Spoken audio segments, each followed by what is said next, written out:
Les ninjas. Auréolés de mystère, ces personnages énigmatiques sont encore décriés de nos jours. Dans le Japon féodal, tandis que les seigneurs des différentes provinces s'affrontent pour étendre leur hégémonie sur le pays, ces guerriers de l'ombre vont changer de façon radicale les règles du jeu. Ils sont passés maîtres dans l'art de l'espionnage, de la conspiration et de la guerre secrète. Voici la véritable histoire de Tanba. Formé par l'un des grands maîtres ninja, il a affronté les seigneurs de guerre les plus redoutables.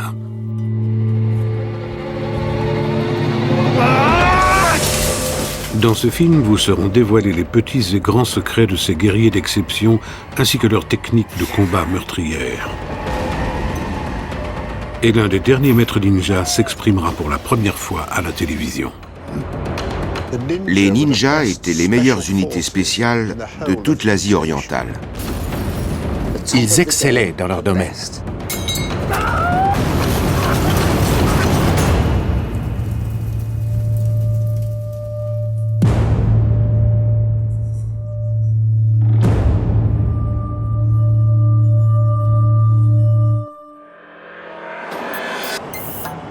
Les ninjas sont devenus un phénomène de la culture populaire dans le monde entier. Après la Seconde Guerre mondiale, ces guerriers invincibles japonais fleurissent dans les bandes dessinées, les films de série B, les jeux vidéo, et ils s'exportent partout dans le monde. Portés au rang de héros dotés de pouvoirs surhumains, ils deviennent vite un mythe. Pourtant, ils ont véritablement existé. Il est étonnant de constater qu'au pays du soleil levant, les ninjas ont une réputation douteuse et passent pour des voleurs et des meurtriers. Si de nombreux Japonais ont un ancêtre ninja, ils ne l'avouent qu'à contre-cœur. Mais cela ne ternit en rien la popularité de ce parc d'attractions ninja. Les ninjas sont dépeints, notamment au cinéma, comme des voleurs et des assassins. Mais nous n'avons rien à voir avec eux. Mais alors, qui étaient les ninjas? Des bandits, des criminels, des surhommes versés dans l'art de la guerre? Cette enquête palpitante nous ramène 4 siècles en arrière. Au XVIe siècle, Tanba Momochi est l'un des ninjas les plus célèbres du Japon. Pourtant, l'histoire de sa vie demeure aujourd'hui encore nimbée de mystères. Et les chroniques d'Iga nous apprennent peu de choses au sujet du jeune Tanba. À l'instar de tous les maîtres ninjas, il a été soumis à un entraînement intensif pendant son enfance sous la surveillance de son clan.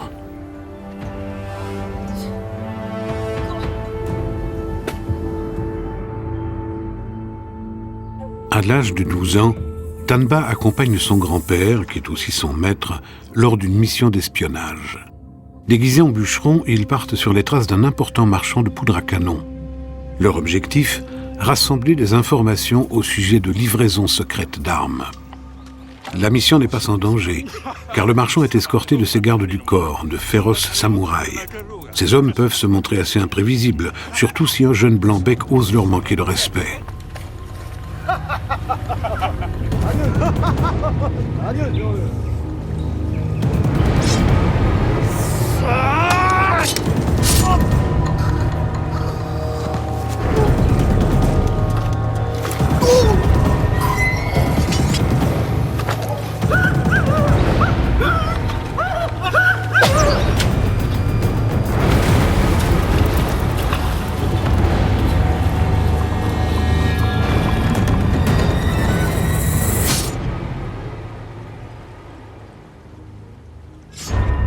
L'affrontement tourne au bain de sang.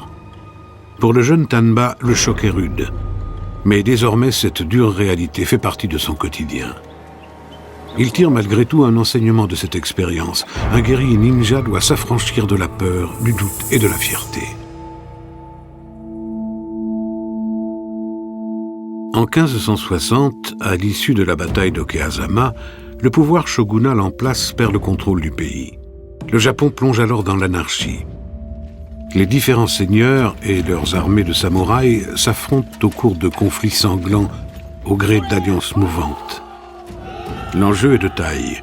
Celui qui acquiert le plus de pouvoir pourra s'arroger le titre de nouveau shogun.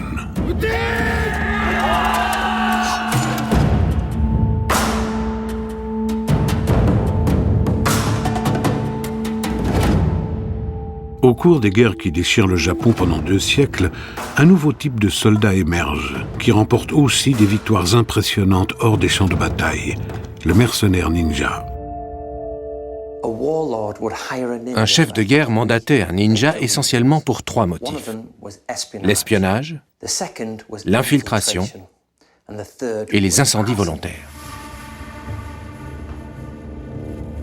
Ils perpétraient également des meurtres sur commande et semaient la confusion en brouillant les pistes vêtus de la tenue de leurs ennemis. Les ninjas proposaient leurs services à travers tout le pays.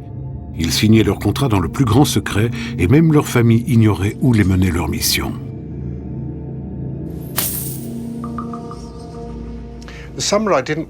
Les samouraïs ne voulaient pas qu'on sache qu'ils faisaient appel aux ninjas. Cela transgressait sans doute leur code de l'honneur, de se débarrasser d'un ennemi en le faisant assassiner, ou en mettant le feu à son château.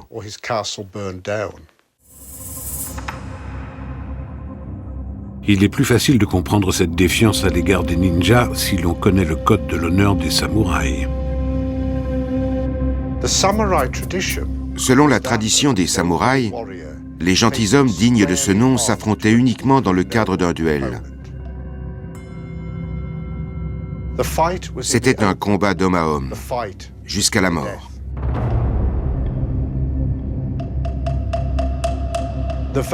La doctrine des ninjas était exactement à l'opposé. Ils trompaient leurs ennemis, usaient de manœuvres sournoises et agissaient souvent à la faveur de la nuit.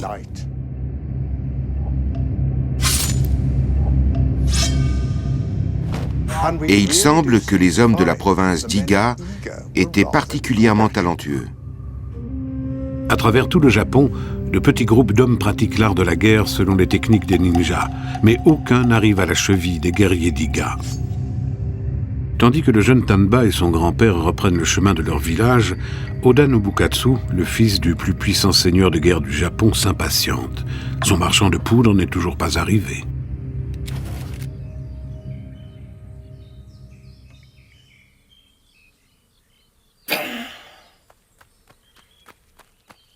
Tomo! 火薬職人が襲撃されました。何？我々の7日ほど前に報告を受けまして、火薬商人たちはこの辺りで伊賀者に襲われたと。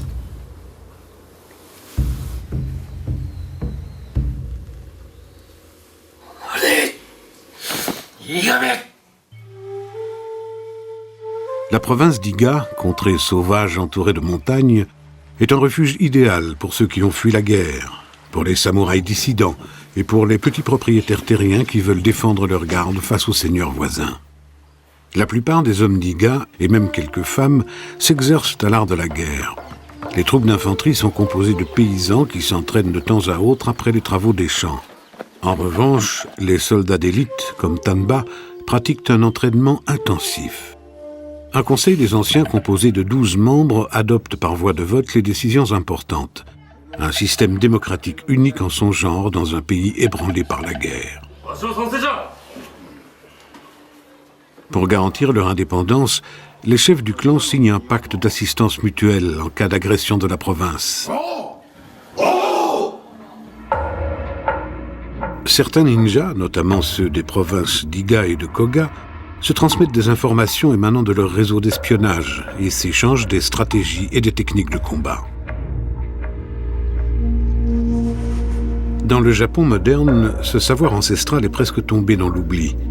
Pourtant, un homme connaît encore les secrets du ninjutsu, l'art de la guerre selon les techniques des ninjas. Le grand maître Jinichi Kawakami a été initié au ninjutsu à l'âge de 6 ans. Aujourd'hui, il transmet ses connaissances à une poignée d'élus. Le ninjutsu n'est pas un art martial en tant que tel, plutôt une école de stratégie et de tactique, ou comment mettre en application ces compétences-là contre l'ennemi. Autrement dit, toutes les techniques visant à assurer sa propre survie.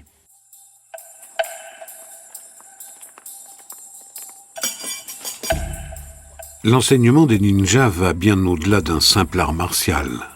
Néanmoins, les élèves de Jinichi Kawakami commencent leur apprentissage par des techniques simples, comme grimper aux arbres et manier des armes anciennes.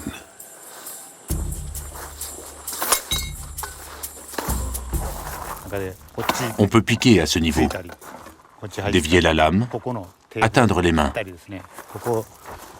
Là, si l'ennemi recule, on tire comme ceci. Il y a une lame et on lui tranche le cou.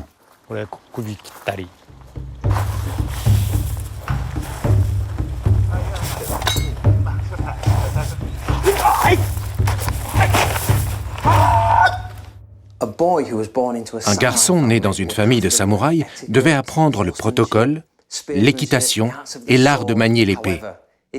Un aspirant ninja devait maîtriser tout cela, et en plus, il devait savoir s'infiltrer partout, se camoufler, allumer des incendies, fabriquer des bombes, être fin psychologue, connaître la chimie, la liste est sans fin.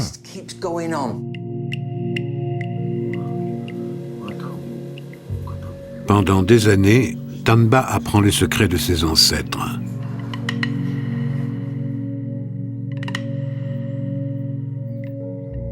Il s'initie même au métier d'acteur. Au XVIe siècle, il est difficile de voyager sans encombre à travers les territoires des seigneurs de guerre. Pour se préparer à ces missions, Tanba apprend à se faire passer pour un moine itinérant. C'est une couverture parfaite pour franchir incognito les frontières les mieux gardées. Il apprend les différents accents régionaux et acquiert des connaissances propres à la population locale jusqu'à ce que son personnage soit parfaitement au point. Les ninjas ont une méthode particulière pour repérer le passage des caravanes dans les contrées sauvages. Ils goûtent la terre pour y détecter des traces de sel, révélatrices de la transpiration que les hommes et les bêtes de somme ont laissée derrière eux.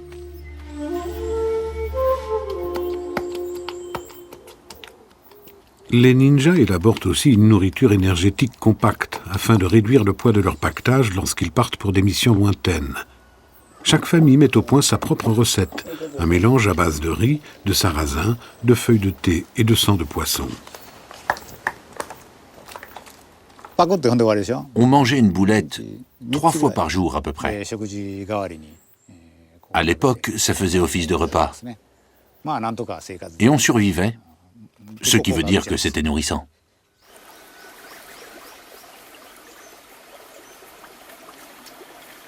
Pour ces guerriers, bien se nourrir est une question de survie. Comme tous les jeunes de son âge, Tanba aime les sucreries, et notamment les gâteaux de riz.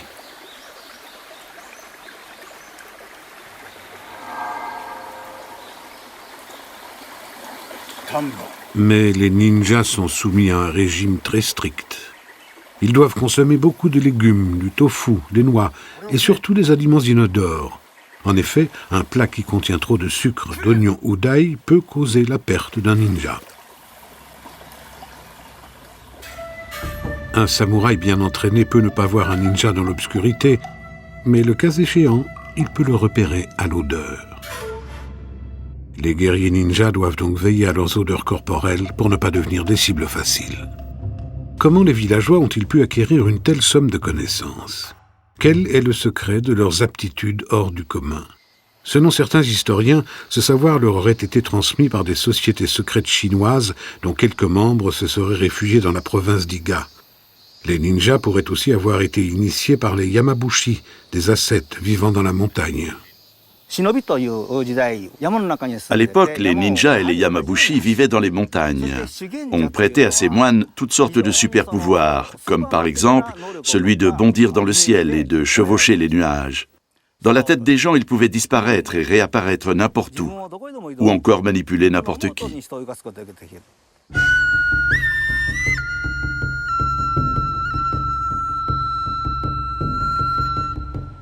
Les contrées montagneuses d'Iga permettent aux moines de renforcer leurs qualités physiques et spirituelles. Des heures durant, ils s'installent par exemple sous une cascade pour prier. Ces exercices de pénitence sont censés leur conférer un pouvoir sans faille sur leurs ennemis. La sagesse des Yamabushi, leur foi et leur discipline de fer sont une source d'inspiration pour les guerriers ninjas. Les moines enseignent également aux ninjas les secrets des plantes, qui peuvent aussi bien servir à guérir qu'à tuer. Ça, c'est le dokudami, très connu encore aujourd'hui. On en fait des tisanes. Au Japon, on considère qu'il élimine les toxines. Mais il y a une autre manière de l'utiliser. Voici une feuille. Autrefois, on la passait sur le feu et on l'appliquait sur une plaie infectée pour en faire sortir le poison. Les ninjas utilisaient aussi des larves qu'on trouve souvent dans les toilettes et qu'on appelle onagauji ou onagamushi. Les ninjas les faisaient sécher. Quand on les jette dans le feu, elles dégagent une odeur pestilentielle et tous ceux qui sont à côté s'endorment. Le savoir des ninjas se transmet de génération en génération. Les rares manuels à ce sujet circulent sous le manteau et sont volontairement rédigés de façon incomplète. Seul l'enseignement d'un maître permet à l'élève de comprendre le contenu hermétique de ses ouvrages. Le corps doit être affermi, tout comme l'esprit. L'endurance est un mot-clé de la philosophie ninja. Les pénitences quotidiennes constituent l'aspect le plus brutal de l'éducation des jeunes apprentis.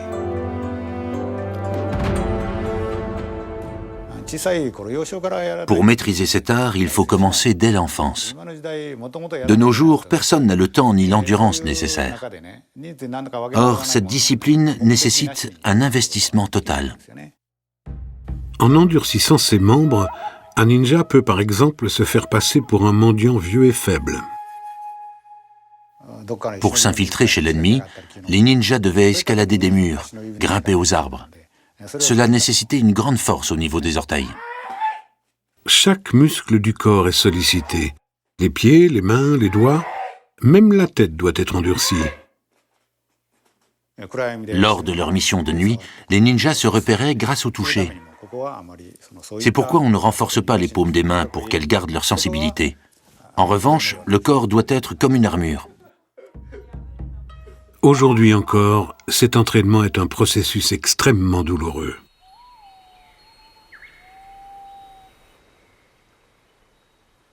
Après des années d'apprentissage, Tanba doit se soumettre à une dernière épreuve qui ne fait pas appel uniquement à sa force physique.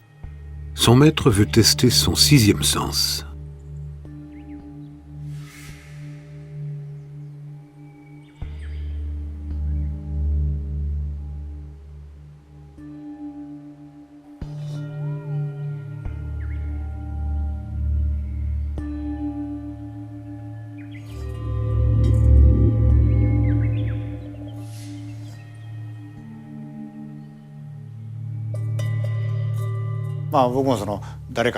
Je ne sais pas, car aucun assassin n'a jamais cherché à attenter à ma vie, mais je pense qu'on peut réellement pressentir la volonté de tuer.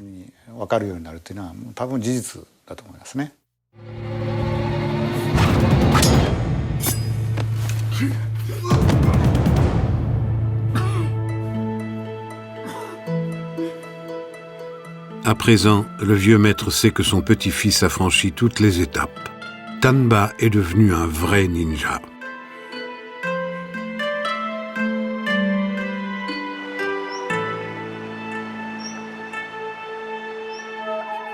Peut-on vraiment apprendre à développer son sixième sens, son intuition? Selon la tradition ninja, la réponse est oui. Les élèves commencent par écouter le son d'une aiguille qui tombe sur le sol. Il ne s'agit pas tant d'écouter que de développer son attention. Le fait de se concentrer sur un son très faible permet d'aiguiser les sens. Pour les élèves plus avancés de Jinichi Kawakami, un autre exercice consiste à fixer son regard sur la flamme d'une bougie. En faisant ces exercices, on peut s'isoler du monde extérieur, ou à l'inverse, on peut entendre des sons même lointains. Si l'on n'est pas habitué, ça fait mal aux yeux. C'est un exercice très important. Il est ainsi possible de rendre plus performant chacun des 5 sens, et même d'en développer un sixième.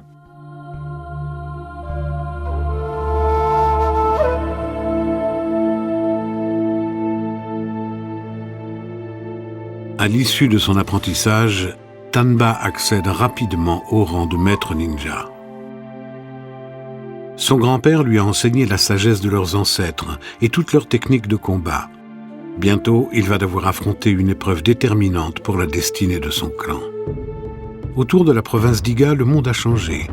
Le père de Nobukatsu, Oda Nobunaga, a accédé au pouvoir et soumet les provinces japonaises les unes après les autres. Les ninjas savent qu'ils seront les prochains sur la liste, car les alliés d'Oda encerclent presque entièrement la province d'Iga. Les ninjas représentent un danger pour la politique expansionniste d'Oda et menacent l'approvisionnement de son fief. Afin de pouvoir attaquer cette province, Oda avait besoin d'une forteresse. Il a donc ordonné à son second fils, Nobukatsu, d'édifier le château de Maruyama.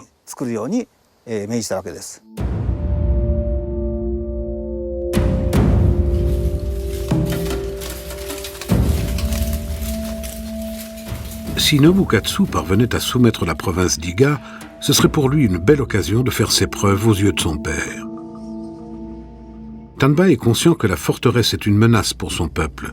Il fait alors appel au meilleur espion de son clan.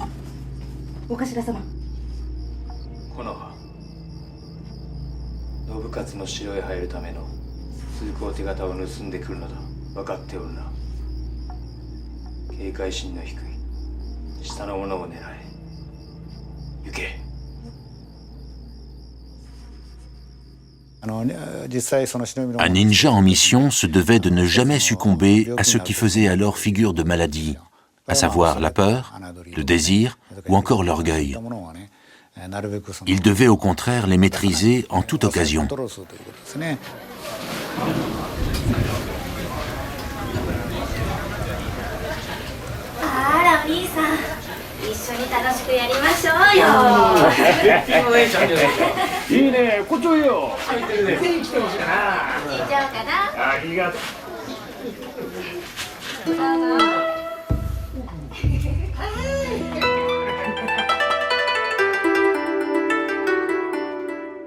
Il faut parfois des années pour qu'un espion parvienne à infiltrer un milieu. Mais la ravissante Konoha, qui n'a pas froid aux yeux, a ses entrées dans le quartier chaud de la ville.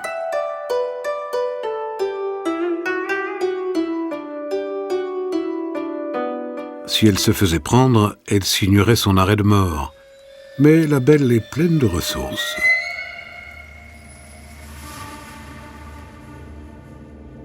Ça, c'est une aiguille Sanryoshin classique, à pointe triangulaire. On peut aussi utiliser de petits modèles. On l'entoure de papier et on la place dans la bouche avant de s'endormir. Si jamais on est attaqué durant le sommeil, on peut la cracher sur l'ennemi et en profiter pour s'enfuir.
Tanba prie pour l'âme de Konoha. L'ennemi est désormais en alerte. Il est donc impossible de s'introduire dans la forteresse à l'aide du laissez-passer. Tanba doit alors recourir aux grands moyens et lancer une offensive frontale. Pour cela, il a besoin d'informations concernant la puissance de l'adversaire. Il se déguise en moine, ce qui lui permet de passer inaperçu. Il porte un sachet contenant des haricots dont il connaît le nombre exact. À chaque fois qu'un soldat passe, Tanba laisse tomber un grain. Le soir, il lui suffit de compter les haricots qui restent dans le sachet pour savoir combien de soldats gardent la forteresse.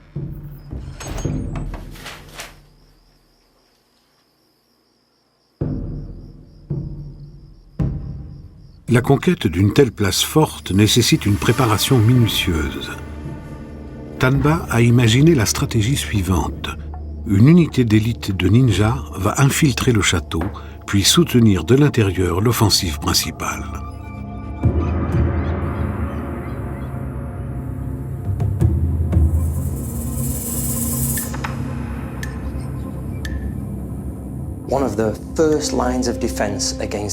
Le premier rempart contre une attaque ninja, c'était les éclaireurs. Ces soldats patrouillaient dans le périmètre du château. Ils se faufilaient jusqu'à leur cachette, d'où ils donnaient l'alerte en cas de danger, en envoyant des signaux secrets.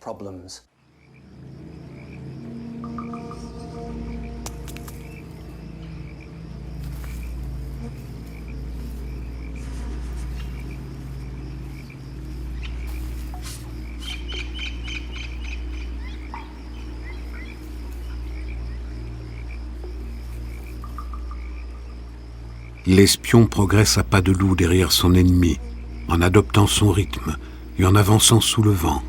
Soudain, il porte le coup fatal à sa victime.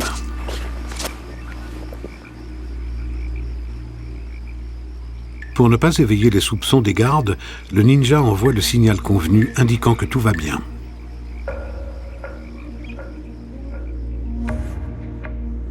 Voici un autre élément de défense.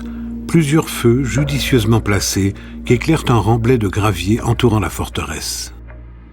Si les ninjas veulent traverser ce terrain à découvert sans être inquiétés, il faut qu'ils détournent l'attention des gardes.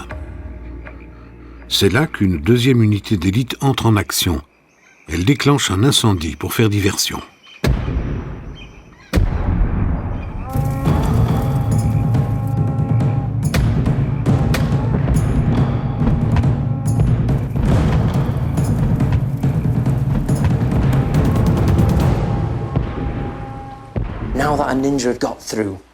Les ninjas devaient ensuite traverser les douves sans se mouiller, pour ne pas laisser d'empreintes de pas dans le château. Pour cela, ils avaient plusieurs techniques. Par exemple, un radeau en bambou fixé sur des tonneaux. Cela leur permettait de passer de l'autre côté.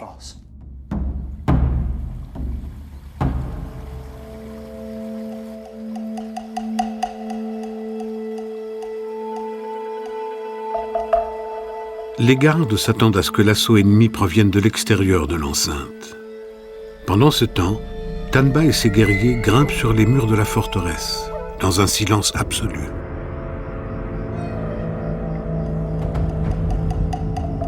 Les ninjas sont capables d'escalader des murs très hauts. Une fois dans la place, le plus difficile est de ne pas se faire repérer. À l'intérieur du château, ils devaient rester silencieux. Peu de Japonais le savent, mais les nattes de paille traditionnelles que l'on trouve dans la plupart des maisons étaient fabriquées de manière à contrer les attaques nocturnes des ninjas. Le tissage de ces nattes est particulier, c'est-à-dire que les fils de trame vont dans un seul sens. Si le pied frotte dans le sens des fibres, on n'entend aucun bruit. Mais la natte est disposée de façon à ce que le pied frotte dans le sens contraire des fibres. Et cela produit un son qui alerte les gardes. Les ninjas se sont introduits dans la place forte depuis plusieurs heures et pour l'instant, tout semble calme. La manœuvre de diversion a fonctionné, mais elle a mis l'ennemi en état d'alerte. C'est pourquoi Tanba et ses hommes restent cachés jusqu'à ce que la fatigue gagne les gardes. Quand les ninjas se déplaçaient dans les couloirs ou dans les appartements du château, le silence absolu s'imposait. Pour cela, ils avaient mis au point une technique particulière. Ils marchaient en posant leurs pieds sur le dos de leurs mains, qu'ils plaçaient d'abord à plat sur le sol. Quand ils passaient à côté de personnes endormies, ils mettaient dans leur bouche un papier plié pour que leur souffle soit dévié latéralement et qu'il n'effleure pas le visage du dormeur.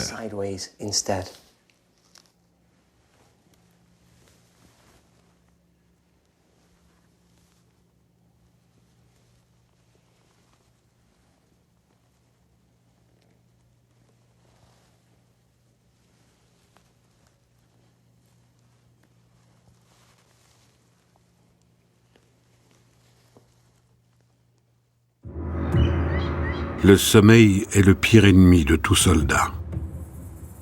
Tapi dans l'ombre, le ninja profite du moindre instant d'inattention pour frapper.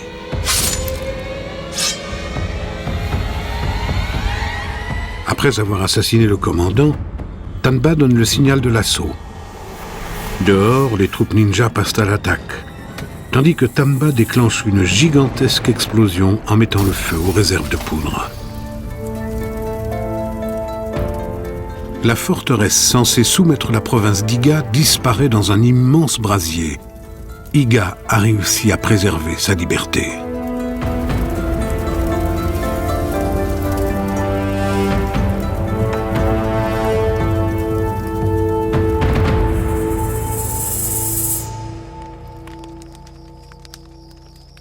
Nobukatsu, le fils du plus grand seigneur de l'époque, a perdu la bataille face à une poignée de mercenaires hors la loi.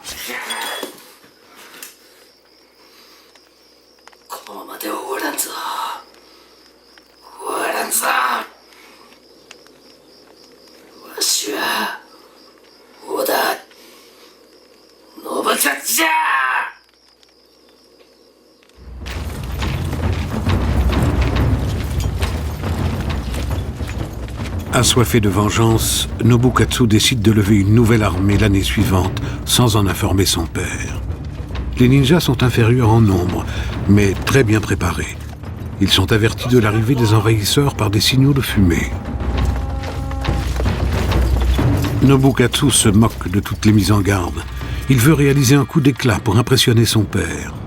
Fort de son armée de 8000 hommes, il s'apprête à franchir le col qui conduit à la province d'Iga. À cet instant, le général de Nobukatsu est sûr de la victoire.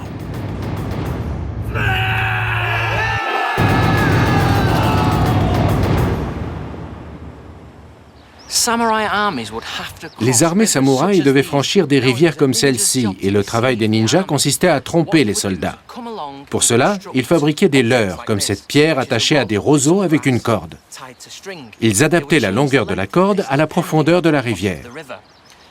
Ils installaient ces leurres par centaines, et ainsi le cours d'eau paraissait peu profond et facile à traverser. Quand les samouraïs se précipitaient pour traverser, ils se noyaient avec leur monture. Les ninjas connaissaient parfaitement la configuration du terrain, et ils ont pu ainsi tenir tête aux forces shogunales.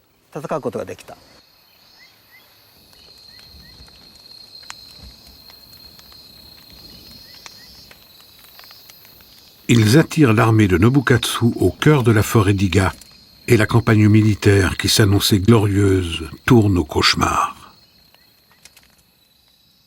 Nobukatsu combattait une armée invisible qui avait recours à tous les stratagèmes possibles pour remporter la victoire.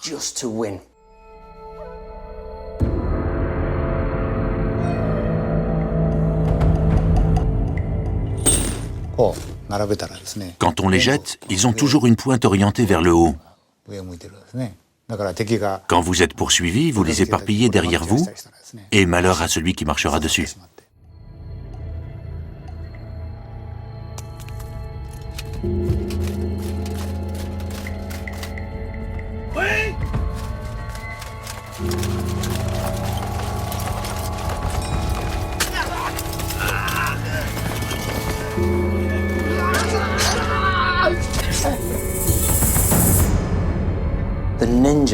Les ninjas étaient experts en explosifs. Par exemple, ils remplissaient 2 petits récipients avec de la poudre à canon, des éclats de ferraille et autres, et ils les assemblaient en les collant avec du papier.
Pris de panique, les samouraïs battent en retraite.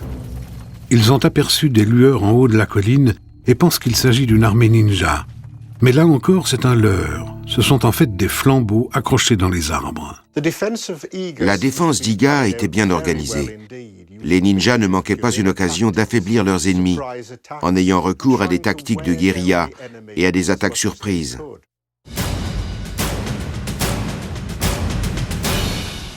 Il est arrivé que les ninjas sèment une telle confusion que les soldats de Nobukatsu en viennent à se battre entre eux.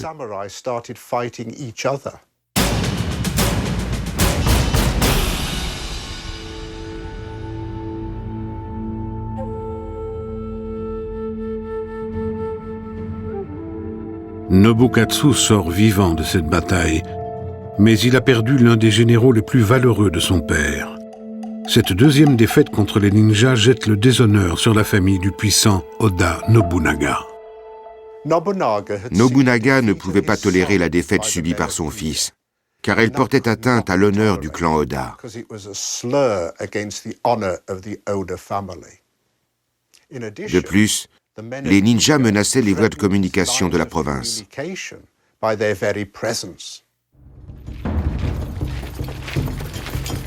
Cette fois, le commandant en chef ne laisse rien au hasard.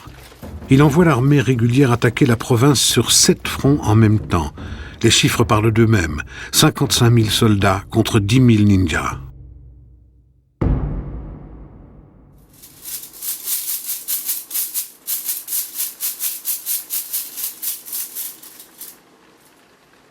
Les hommes d'Iga doivent prendre une décision. Fuir, continuer les actions de guérilla ou affronter ouvertement l'ennemi. Tanba décide d'interroger l'oracle.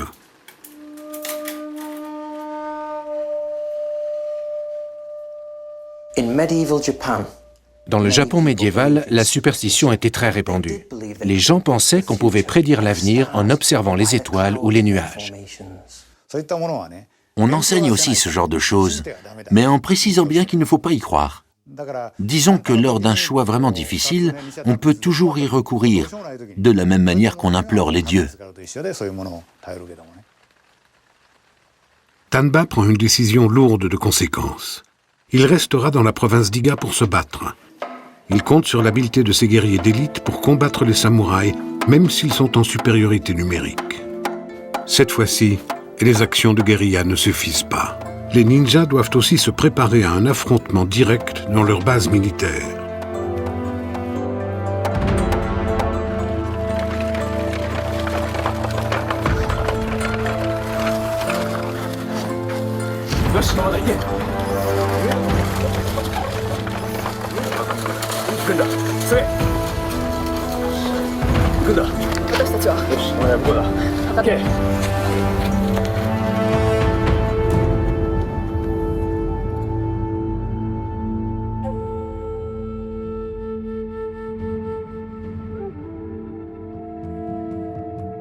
Si les armées samouraïs se lancent à l'assaut d'un camp ninja, elles auront droit à quelques surprises.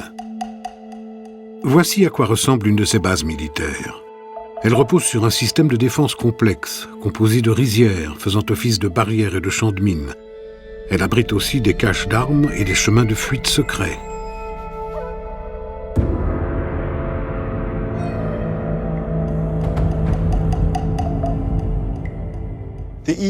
Les forteresses ninja avaient l'apparence de simples domaines fermiers, mais en réalité, c'étaient de vraies souricières. Si les samouraïs réussissent à pénétrer dans la forteresse, ils se retrouvent ensuite piégés à l'intérieur des maisons. Les portes dérobées facilitent la fuite. Il existe de nombreuses caches d'armes et des cachettes destinées aux embuscades. Cela permet d'épier les intrus et de les tuer. Ici, on dirait un parquet tout à fait ordinaire. Mais en réalité, il a été conçu pour dissimuler des armes. Les ninjas possèdent un arsenal impressionnant, composé notamment de grenades et de gaz neurotoxiques. Même de simples anneaux peuvent devenir des armes dangereuses.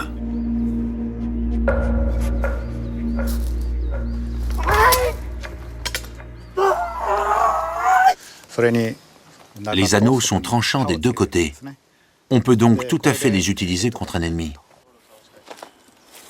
Même un bambou, en apparence inoffensif, peut devenir une arme mortelle.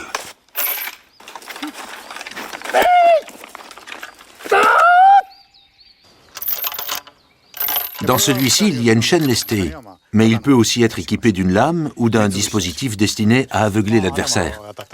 Suivant ce qu'on vise, ça peut fendre le crâne ou briser les jambes.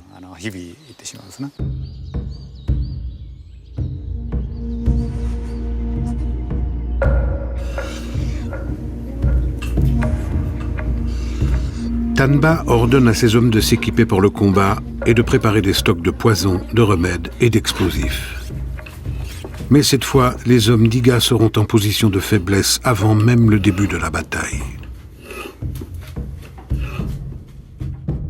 Jusqu'à présent, les ninjas de la province voisine de Koka n'avaient pas pris part au conflit. C'est alors qu'un chef de guerre de Koka sollicite une audience auprès de Nobukatsu.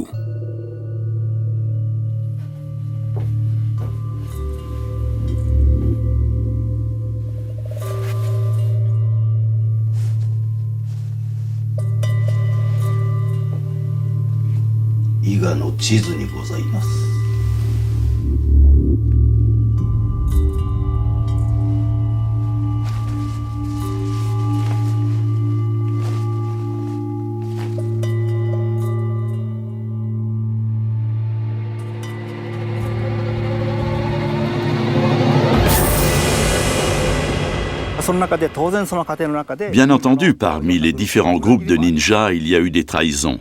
Certains se sont rangés du côté de Nobunaga. Puis l'armée shogunale a finalement envahi la province par 7 routes différentes. Et dès lors, face à l'arrivée en masse des troupes régulières, les techniques de guérilla ne suffisaient plus.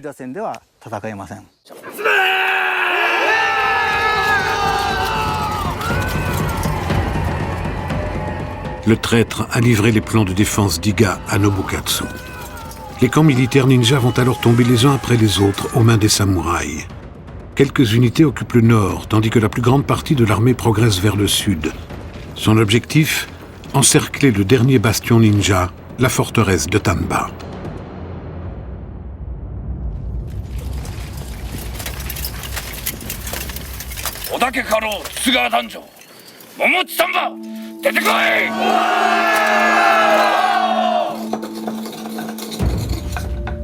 Le jour décisif est arrivé.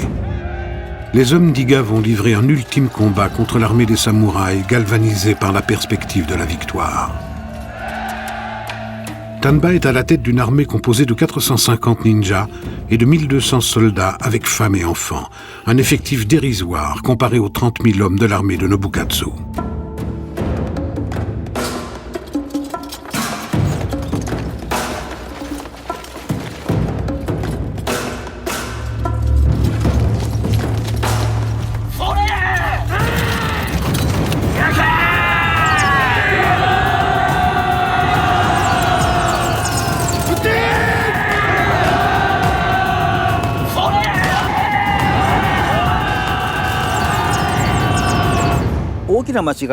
Ils ont commis là une terrible erreur.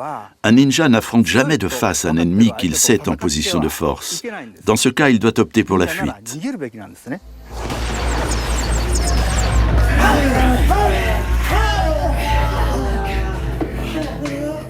Pendant 2 semaines, Tanba et ses hommes se battent sans relâche. Ils tiennent les samouraïs en échec lors d'attaques nocturnes, à grand renfort d'armes à feu et de bombes. Mais les ninjas ne peuvent pas résister très longtemps. Chaque jour, ils perdent des hommes. Peu à peu, le désespoir gagne les troupes.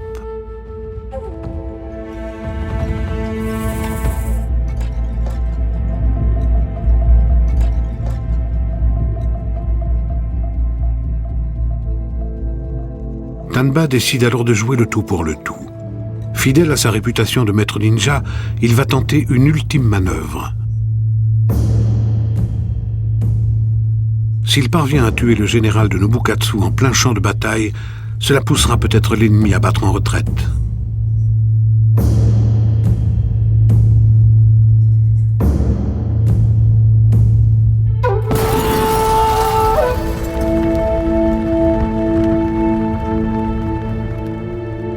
L'attaque surprise est un succès. Mais les troupes ne se replient pas pour autant. Les hommes d'Iga sont voués à une mort certaine.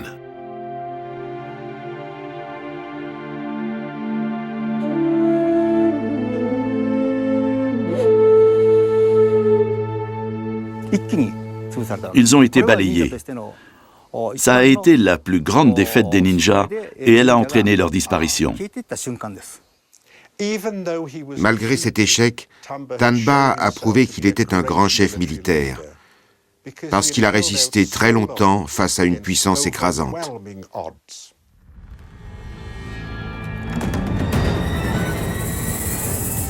Le 24 novembre 1581, la forteresse de Tanba, le dernier bastion de la province d'Iga, tombe aux mains des samouraïs.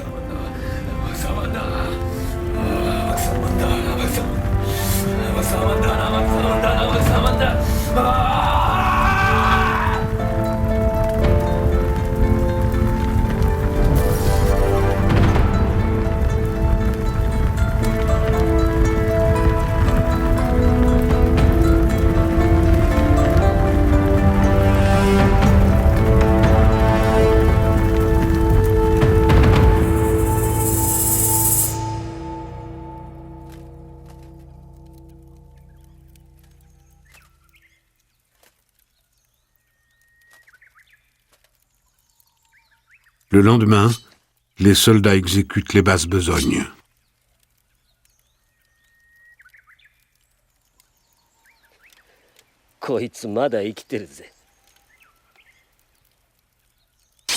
Oda Nobukatsu ne veut pas simplement battre les ninjas, il veut les exterminer.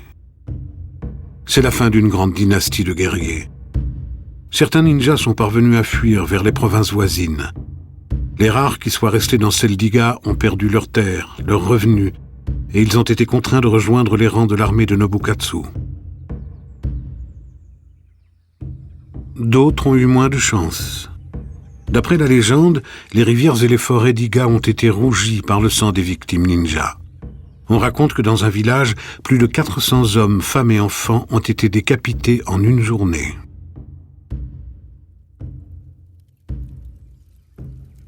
Qu'est-il advenu de Momochi Tanba? Sa dépouille n'a jamais été retrouvée. Tout laisse à penser qu'il a péri dans les flammes. Il est très intéressant de noter qu'à l'issue de cette bataille, les deux grands chefs ninjas n'ont jamais été retrouvés. D'après la légende, ils auraient mis le feu à leur propre maison pour camoufler leur fuite. Cela semble très surprenant, mais après tout, ils étaient des maîtres de l'illusion.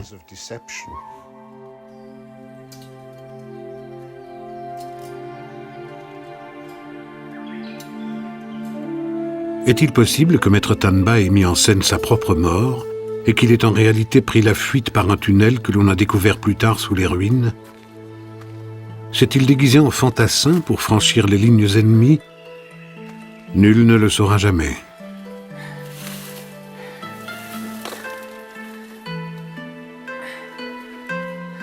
On raconte que les chefs ninjas possédaient souvent plusieurs identités et plusieurs familles dans différentes régions, toujours dans le but de disparaître plus facilement. Après sa fuite, Tanba a sans doute choisi un jeune disciple pour lui transmettre les secrets du ninjutsu. C'est ainsi que l'art des ninjas est passé d'une génération à l'autre jusqu'à nos jours. Quel jugement l'histoire porte-t-elle sur les ninjas? Étaient-ils des bandits roublards et des tueurs implacables, ou des soldats d'élite qui ont payé un lourd tribut pour défendre leur indépendance? L'idéal était bien entendu d'éviter l'affrontement, mais ça faisait aussi partie du travail. À l'époque des provinces en guerre, la mission des ninjas était de semer le chaos chez l'ennemi.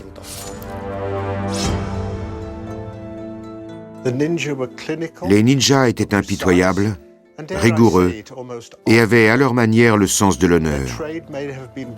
Ils étaient maîtres dans l'art de la mystification, mais ils n'ont jamais trahi leur maître et se sont battus jusqu'à la mort. Nous avons choisi de raconter la vie de Maître Tanba, mais il aurait sans doute préféré demeurer caché dans les brumes du passé.